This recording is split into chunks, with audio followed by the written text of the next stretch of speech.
Hello everyone, welcome to learner bee extra. I am Shivani Chauhan. इस video में हम देखेंगे क्लास 9 साइंस की बुक का चैप्टर 3 के इंटेक्स्ट क्वेश्चंस आंसर्स देखेंगे हम उनके, और पेज नंबर 39 और 40 पे जो है वो वाले हम देखने वाले हैं।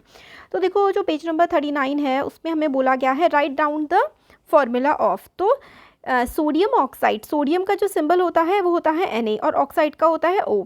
तो सोडियम ऑक्साइड Na O होना चाहिए, बट Na2O क्यों होता है? क्योंकि इसका जो चार्ज होता है ना, सोडियम का चार्ज होता है 1, ऑक्सीजन का चार्ज होता है 2, और इसमें ना हम लोग क्या करते हैं, इसमें हम लोग कर देते हैं क्रॉस मल्टीप्लाई। तो क्रॉस मल्टीप्लिकेशन हम लोग करते हैं, तो Na2 और O हमारा फॉर्मूला बनता है Na2O। तो सोडियम ऑक्साइड जो है इसका फॉर्मूला हमारा बनता है Na2O। और एल्यूमिनियम क्लोराइड का फॉर्मूला बनता है हमारा AlCl3। क्यों? क्योंकि Al का चार्ज 3 होता है और Cl का होता है -1। और ये प्लस माइनस क्यों होता है? क्योंकि माइनस का मतलब होता है ये दूसरे से इलेक्ट्रॉन लेता है, एक इलेक्ट्रॉन लेता है, और +3 का मतलब ये 3 इलेक्ट्रॉन दूसरे को देता है। गिवर जो देने वाला होता है वो बड़ा होता है ना, इसलिए पॉजिटिव। इस तरीके से आप लोग समझ सकते हो। तो इसमें ये है, तो हमारा एल्यूमिनियम क्लोराइड का फॉर्मूला क्या हो गया? एल्यूमिनियम क्लोराइड का फॉर्मूला हो गया AlCl3, और हमारा इसका सोडियम ऑक्साइड का फॉर्मूला Na2O। इसी तरीके से सोडियम सल्फेट का फॉर्मूला हो जाएगा Na2S, और मैग्नीशियम हाइड्रोक्साइड का फॉर्मूला हो जाएगा MgOH का होल ट्वाइस। मैग्नीशियम हाइड्रोक्साइड का फॉर्मूला हमारे पास हो जाएगा MgOH का होल ट्वाइस, और सोडियम ऑक्साइड का फॉर्मूला हो जाएगा Na2S। तो ये हमारे चारों फॉर्मूले हो गए फर्स्ट क्वेश्चन के। नेक्स्ट क्वेश्चन जो है, इसमें हम लोग को फॉर्मूला गिवन है। पहले हमें नाम गिवन था, फिर फॉर्मूला बताना था। इस बार हमें फॉर्मूला गिवन है, मतलब नेम बताना है हमें इसका। तो देखो, right the names of compounds. तो Al2SO4, Al2SO4 क्या होता है? Al2SO4, Al होता है एल्यूमिनियम, और SO4 का होल थ्राइस होता है सल्फेट। तो ये Al2SO4 होल थ्राइस हो गया एल्यूमिनियम सल्फेट। और CaCl2 क्या हो गया? कैल्शियम क्लोराइड हो गया CaCl2। K2SO4 हो गया पोटेशियम सल्फेट, और KNO3 हो गया पोटेशियम नाइट्रेट, और कैल्शियम कार्बोनेट CaCO3 क्या हो गया? Calcium carbonate. तो इनके हम लोगों को क्या बताने थे? हम लोगों को इनके नेम्स बताने थे। तो ये हो गया aluminium sulphate, calcium chloride, potassium sulphate, potassium nitrate, क्योंकि के पोटेशियम का सिंबल होता है, और ये हो गया कैल्शियम कार्बोनेट। फिर क्वेश्चन नंबर 3 जो है उसमें हम लोगों को बोला गया है what is meant by the term chemical formula। तो केमिकल फार्मूला का क्या मतलब होता है? तो the chemical formula of a compound is a symbolic representation of its composition. Example के लिए जो केमिकल फार्मूला होता है सोडियम क्लोराइड का, वो NaCl। तो सोडियम हो गया Na किसके लिए हो गया? सोडियम के लिए। और Cl किसके लिए हो गया? क्लोराइड के लिए, क्लोराइड। तो सोडियम क्लोराइड हमारे पास क्या बन गया? सोडियम क्लोराइड हमारे पास आ गया NaCl। तो chemical formula of a compound is a symbolic representation of its composition. Example, chemical formula of sodium chloride is NaCl। तो केमिकल फॉर्मूला मतलब आपको सिंबॉलिक रिप्रेजेंटेशन कर देता है किसी चीज़ का।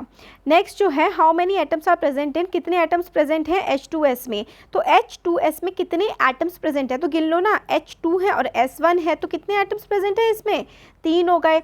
इसमें कितने प्रेजेंट होंगे? ये 1 हो गया। ये ऊपर तो पावर है, ये क्या है? PO4 और 3-, ये आयन है ना, तो ये तो इसकी मतलब कितना इसने दिया है, कितना लिया है, वो वाली चीज़ हो जाती है। ठीक है, आयन है, क्योंकि वो हम लोगों ने चैप्टर में पढ़ाया हुआ है अच्छे से। तो P1 है और O4 है, तो कितने हो गए यहाँ पे टोटल एटम्स? टोटल एटम्स इसमें हो गए 5। तो H2S, तो यहाँ पे देखो H2S में कितने एटम्स हो गए? 3 हो गए। और PO4 और 3-, तो P1 और ये 4 + 1 5, तो 5 हो गए।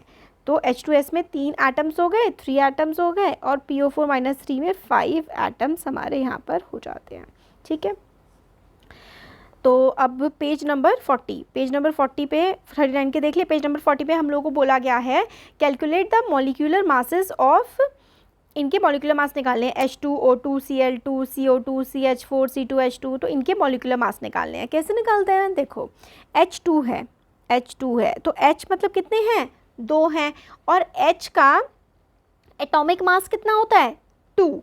तो H का एटॉमिक मास होता है 1। H का एटॉमिक 1 हो गया, तो 1, और फिर उसके बाद ये 2 हैं, तो 2 से मल्टीप्लाई कर दिया, तो क्या हो गया? 2 यूनिट हो गया। ठीक है, इसी तरीके से O2 का कितना, O का कितना होता है? 16 होता है, तो O2 का कितना हो जाएगा? O का 16 हो गया, और 2 है, तो 2 से मल्टीप्लाई कर दी, तो क्या हो गया? 16 × 2 = 32। 2 हो गया। इसी तरीके से कैल्शियम का कितना, क्लोरीन का कितना होता है, क्लोरीन का होता है 35.5 और 2 है तो 2 से मल्टीप्लाई कर दो तो क्या हो जाएगा 71 हो जाएगा, और U मतलब यूनिट हो गया। कार्बन का कितना होता है, कार्बन होता है 12, कार्बन का होता है 12, तो कार्बन 1 है तो 12 की मल्टीप्लाई 1 से करी। और ऑक्सीजन का कितना होता है, देखो 16 होता है तो 16 की मल्टीप्लाई हमने 2 से कर दी। तो CO2 कैसे निकलेगा, देखो CO2, तो कार्बन कितना होता है, कार्बन 12 है और कार्बन एक ही है तो इंटू 1। O कितना होता है, O होता है हमारा 16, तो 16 इंटू 2 यानी कि 32, तो 12 प्लस 32 तो कितना हो गया हमारे पास CO2 का हमारे पास मॉलिक्यूलर मास आ गया 44, है ना।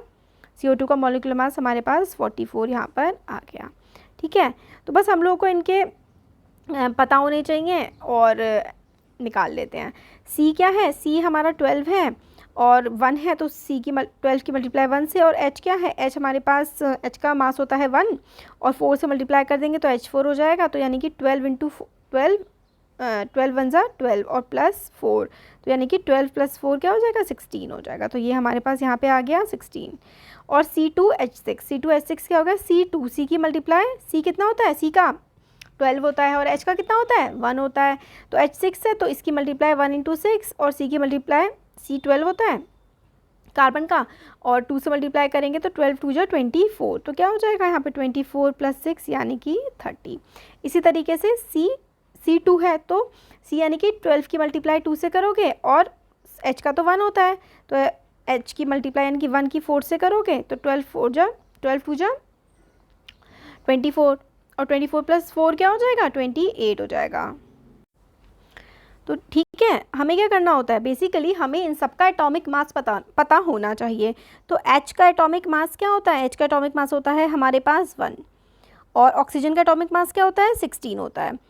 क्लोरीन का एटॉमिक मास क्या होता है 35.5, ठीक है, और कार्बन का एटॉमिक मास क्या होता है 12 होता है। नाइट्रोजन का एटॉमिक मास क्या होता है 14 होता है। तो इस तरीके से हमें सबके एटॉमिक मास पता है और उसके साथ अगर 1 2 3 4 जो भी लगा हुआ है उसकी हेल्प से हम लोग निकालते जाते हैं। ऐसे देखो C2H4 कार्बन का एटॉमिक मास कितना होता है 12 होता है, 12 की मल्टीप्लाई करोगे 2 से। हाइड्रोजन का एटॉमिक मास कितना होता है 1 और 4 लगा हुआ है तो मल्टीप्लाई 4, फिर 12 2 जा 24, 4 1 जा 4 तो क्या आ जाएगा 28 आ जाएगा, राइट। अब NH3 तो नाइट्रोजन का एटॉमिक मास होता है 14 और 14 N के साथ कुछ नहीं है तो 1। हाइड्रोजन का एटॉमिक मास होता है 1 और हाइड्रोजन के साथ 3 लगा हुआ है तो क्या हो जाएगा 14 1 जा 14 और प्लस 3 यानी कि 17, तो NH3 क्या हो गया 17U हो गया। अब यहाँ पे देखो CH3OH तो कार्बन कितने हैं यहाँ पे, कार्बन है 12 और 12, ठीक है, क्योंकि 1 से मल्टीप्लाई से छोड़ दो 12 ही आएगा। हाइड्रोजन कितने हैं 3, तो हाइड्रोजन का एटॉमिक मास 1 और इंटू 3, फिर उसके बाद ऑक्सीजन प्लस 16 और हाइड्रोजन प्लस 1, तो यहाँ पे क्या हो जाएगा, ये हो जाएगा 12 1 3 जा 3 प्लस 16 और प्लस 1, तो 3 प्लस 4 12 प्लस 4 प्लस 16, तो 16 प्लस 4 क्या हो जाएगा 16 प्लस 4 हो जाएगा 20 और इधर हो जाएगा 12 और 12 प्लस 20 कितना हो जाएगा 12 प्लस 20 हो जाएगा हमारे पास 32।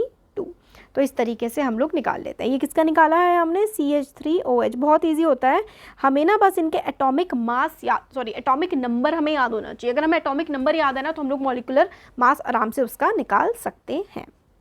ये आ गया। अब नेक्स्ट क्वेश्चन देख लेते हैं। इसमें हम लोगों को बोला गया है कैलकुलेट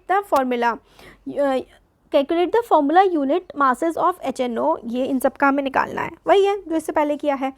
तो हमें बता रखा है ZN का क्या होता है 65, तो ZNO, तो ZNO का क्या होगा, ZN क्या है 65 है, और ऑक्सीजन का कितना होता है 16 होता है, तो 65 प्लस 16 कितना हो जाएगा 81 यूनिट, यहाँ पे आंसर आ जाएगा।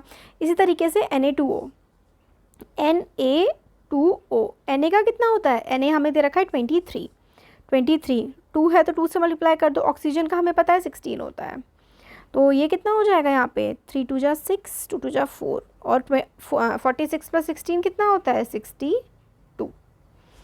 इसी तरीके से ये क्या है K2CO3 है हमारे पास यहाँ पे K2CO3, तो ये K2 एक साथ नहीं ऐसे है K2CO3, ठीक है। K हमें दे रखा है पोटेशियम 33 9, पोटेशियम का होता है 39, और 39 के मल्टीप्लाई करोगे 2 से। ये यू से कन्फ्यूज़ हो रहे होगे ना आप लोग, यू लगाने की कोई ज़रूरत नहीं है, फाइनली सिर्फ यू लिख सकते हो। प्लस कर दो 13, कार्बन प्लस करो C, तो कार्बन क्या होता है, कार्बन होता है 12, और ऑक्सीजन क्या होता है, ऑक्सीजन होता है 16, 16 की मल्टीप्लाई करो 3 से। 39 इंटू 2, 39 इंटू क्यों 8, 9 9 9 2 18, 3 2 6 7, 78, और फिर उसके बाद प्लस 12 और 16 3 क्या होता है 48। अब इन तीनों को जब आप ऐड करोगे तो आपके पास आ जाएगा 138 U। तो ये हमारे पास आ गया। देखो हमें ना एटॉमिक नंबर पता होना चाहिए, एटॉमिक मास हम लोग इजीली कैलकुलेट कर सकते हैं। जनरली कुछ तो हमें याद करने पड़ेंगे, जैसे हाइड्रोजन, ऑक्सीजन, कार्बन, नाइट्रोजन, ये 4 तो आपको याद होने चाहिए। बाकी सारे, और क्लोरीन, क्लोरीन 35.5 बहुत ज़्यादा, क्लोरीन से रिलेटेड बहुत ज़्यादा पूछा जाता है, तो वो याद कर लो, नहीं तो जनरली एग्जाम में दिए जाते हैं। तो ये कुछ क्वेश्चंस हम लोगों ने देख लिए हैं, आगे के क्वेश्चंस हम लोग आगे आने वाले वीडियोज़ में देख लेंगे। Thank you.